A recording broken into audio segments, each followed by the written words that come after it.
Calculate the standard cell potential produced by a galvanic cell consisting of a sodium electrode in contact with the solution of sodium ions and a copper electrode in contact with the solution of copper ions.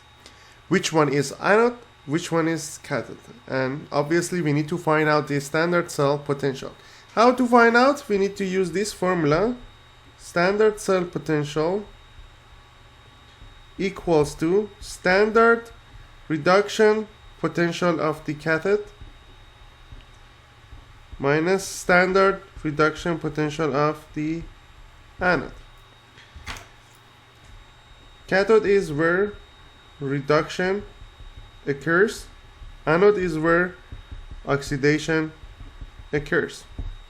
Cathode is the one which is stronger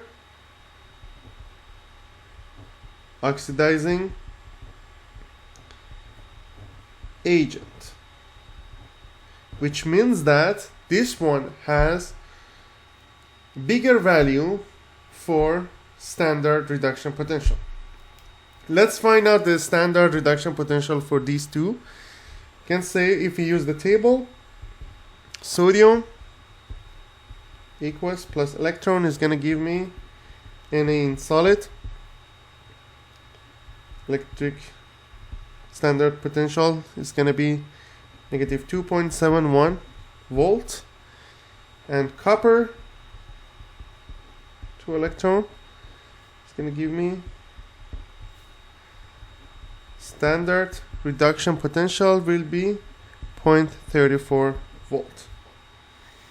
So since this one is greater than this one, 0.34 is greater than negative 2.71, this one is going to be the cathode and this one is going to be the anode.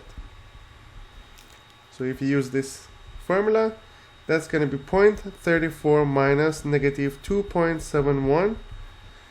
That's going to give me 3.05 volts. So that's the standard cell potential for this galvanic cell.